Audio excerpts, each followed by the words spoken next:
रामपुर नाम के एक छोटे से गांव में राजू नाम का एक 18 वर्षीय लड़का रहा करता था। राजू अनाथ था। उसकी माँ उसे जन्म देते ही चल बसी और उसके पिता ही उसे पालने के एकमात्र सहारा थे।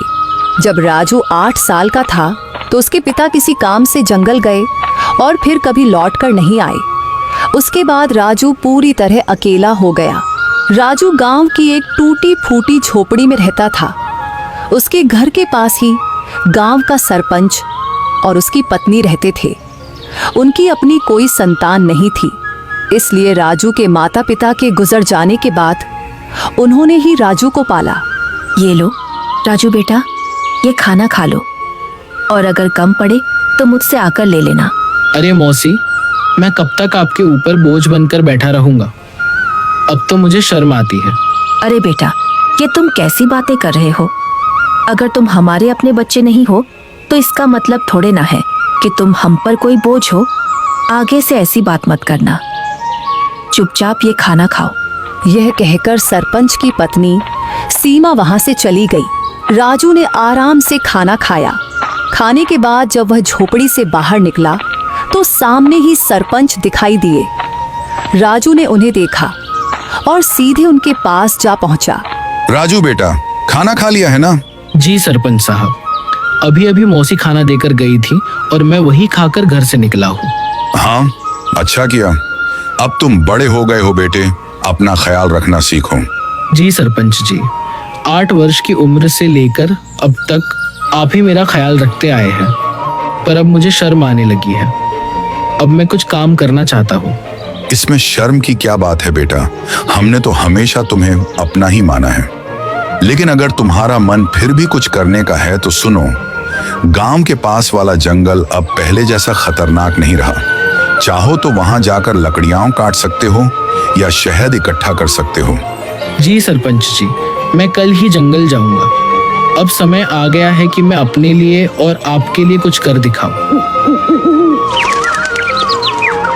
अगले दिन राजू एक कुल्हाड़ी लेकर जंगल की ओर चल पड़ा। कुछ ही देर में वह जंगल पहुंच गया। जंगल में कदम रखते ही उसने सोचा, कुछ भी कहो, सरपंच जी ने बचपन से लेकर अब तक मेरी बहुत मदद की है। अब समय आ गया है कि मैं अपने पैरों पर खड़ा होकर दिखाऊं और अब मैं उनकी सेवा करूं ताकि उन्हें अपनी संतान की कमी महसूस ना हो और वे हमेशा खुश रहे। अभी राजू ये सोच ही रहा था कि अचानक उसकी नजर एक कोयल पर पड़ी जो उसे बड़े ध्यान से देख रही थी। अरे, यह कोयल मुझे इतनी गौर से क्यों देख रही है? इसका आकार तो बाकी कोयलों से बड़ा है और देखने में भी यह कुछ डरावनी लग रही है।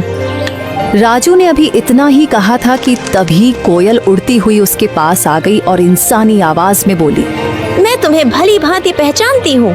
तुम्हारा नाम राजू है और तुम मोहन के बेटे हो।